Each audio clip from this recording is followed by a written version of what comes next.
Welcome back to Peril Pending, and today we're going to look at reform, getting rinsed on question time.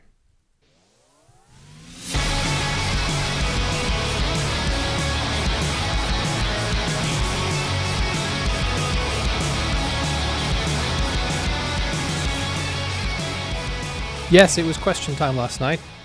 Usually it's a pile of dog shit, but this time there's a good few clips of reform being put in their place. Let's have a watch. Okay, but just coming back to the cuts in welfare, because I've heard Reform say this every time asked, we'd get rid of benefits for people with mild anxiety.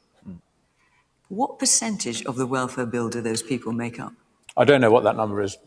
Classic. That could be the reform slogan.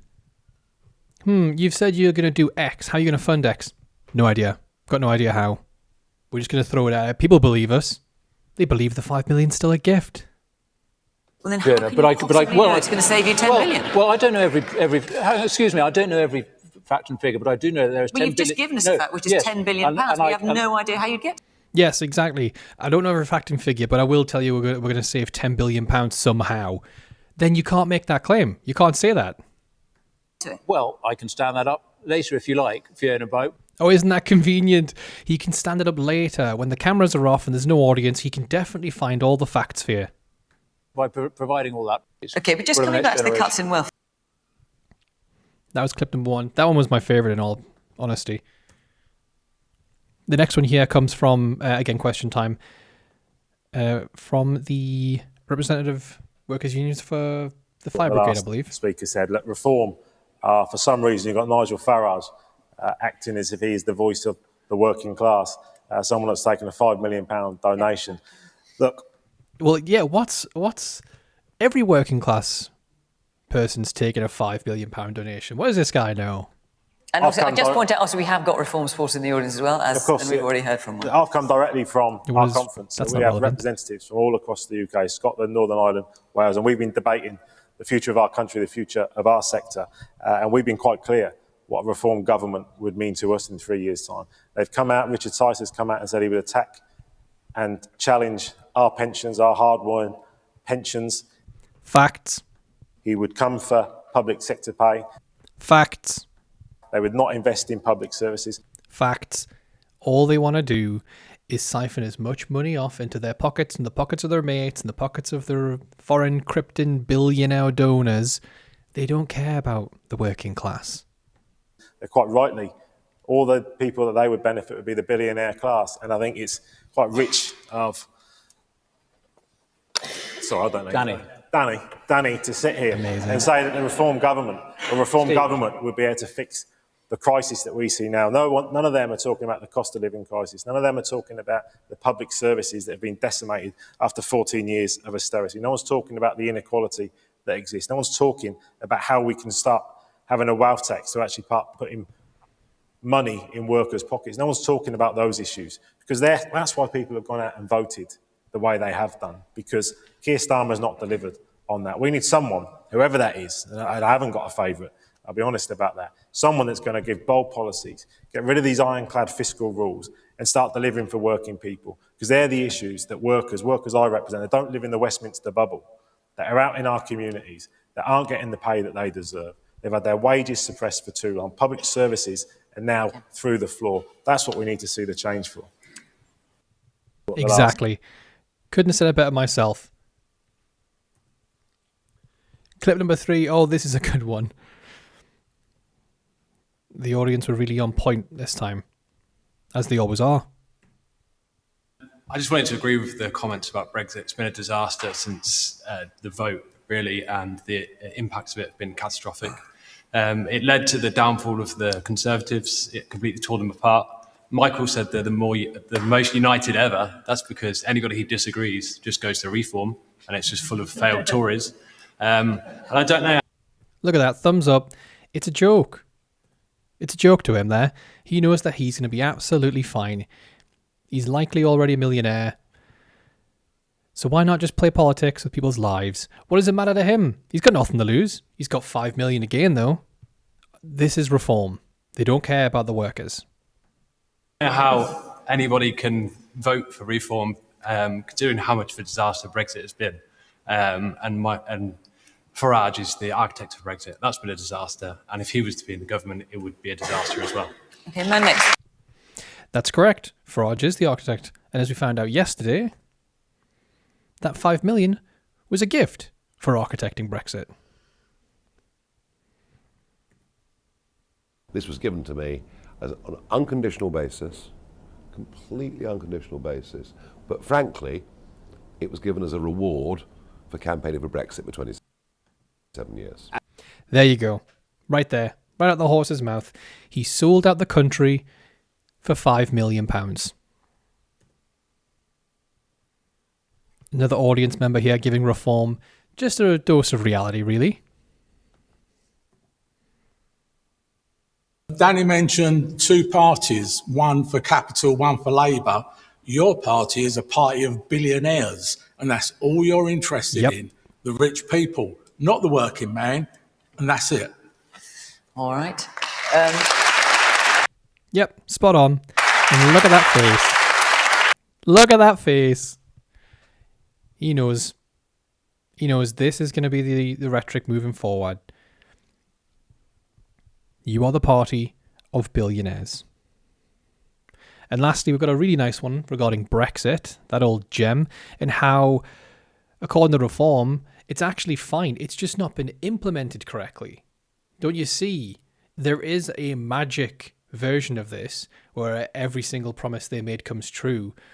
It's just only Nigel Farage and Reform are the ones that can see that and make it a reality. By 2025, UK GDP per capita was estimated to be 6 to 8% lower than it would have been if we had stayed in the EU. There's another suggestion that investment is 12 to 18% lower than it would have been if we had stayed in the European Union. Do you take issue with those? Do you think rejoining the EU is any kind of solution? No. Yep, that surprised me as well. I can't find this clip without his voice altered, so apologies for that. It's not, and I do take issue with those entirely hypothetical suggestions based on I don't know what. We can all... So he's confident that they're entirely hypothetical suggestions, but he doesn't know what they're based on. So how would he know they're entirely hypothetical? If it's based off of trending data, we'd be able to sort of plot the course. That's how data works. It doesn't lie. If the circumstances are the same, then it would continue along a trend. It's really not... I suppose it's quite hard for Reform, isn't it? Imagine what might have been and what should have been. And I agree that Brexit has not been delivered successfully. We haven't yet realised the enormous benefits to our economy of independence from a failing economic bloc. The key industries of the future, the ones that the United Kingdom already does and really could lead the world in. We talk about AI. We are going to talk about AI in just a minute and how he knows absolutely nothing about it. About agri-tech, about life science. We are not going to be talking about agri-tech and life science. I have no idea what he's going on there. All sectors that the EU is crushing, and the United Kingdom now has the opportunity. All areas where the EU is putting regulation in, so we don't end up like America, which we will see soon why that's a good thing. To develop the jobs of the future in. That's where our growth should be coming from. It's not going to come from rejoining the European Union. And a fact which is true, because it's based on historical evidence, so his facts that he does not present, he just has them in his head. His facts are true, so you can believe him. Remember, he said the other ones were hypothetical.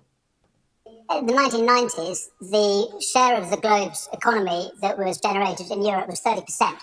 Today it's 15%. And what was ours? I imagine ours has also dropped. The value of Europe to the world's economy has halved over the last generation. And yes, so it's making the point that this is not the bit of the world that we need to be looking to for the growth opportunities of the future. The same arguments that applied 10 years ago remain. We need independence in order to navigate the very, very difficult circumstances of our century. What does that even mean? We need independence to navigate the circumstances of our century. What on earth does that even mean? I need to create like a waffle alarm for that. Yes, we need to do better in terms of a better trade deal with the EU, but rejoining is not the answer. Right, well, you heard it there. Apparently, all those figures that were presented to him are false, and he actually has the true ones in his head. He just can't show you them. But let's have a quick look at how Brexit's going. Yep, from King's College London, new research finds the UK investments up to 18% lower as a result of Brexit. I'm sure this is also hypothetical. From The Economist, Brexit has deepened the British economy's flaws and dulled its strengths. Again, I'm sure if you ask Reform, this is all just made up nonsense. And 10 years after the Brexit referendum, the Telegraph reports that Britain is worse off. So even the Tory graph is not with Reform here. And with regards to AI, apparently we could be a leading innovator in that. Let's just see how AI is going over in America, because I'm going to guess that's the model he wants to pick since he's not a fan of the European. Well, according to the BBC, it looks like AI could put people off tech jobs and hurt the economy. Don't see how that's going to benefit, hurting the economy more. According to Reform, that's a benefit. From Futurism, a large study finds that replacing workers with AI is backfiring badly. So if AI did get over here, first you're going to lose your job, and then the company that fired you will suffer for firing you. So everybody loses here. Still not too sure who Reform thinks AI is going to benefit. Maybe it's the people that are going to build the data centers, because all they have to do is build the infrastructure, and then the companies will use that AI. So it's the data centers, the people who own the data centers, that are going to get all the money. Let's see what they're up to. Oh, from Yahoo News. A data center in America drained 30 million gallons of water without reporting it or paying for it, passing on the bill to the people. Yeah, that sounds like they're really good for the working class there. Oh, hang on. That can't be right. So not only are you going to be paying more for water, but according to Bloomberg, AI data centers are sending power bills soaring. Wholesale electricity costs as much as 267% more than it did 5 years ago. The bills are up. Your water bill is up. Your electricity bill is going to go up. As a result of Brexit, your food bill is already going up.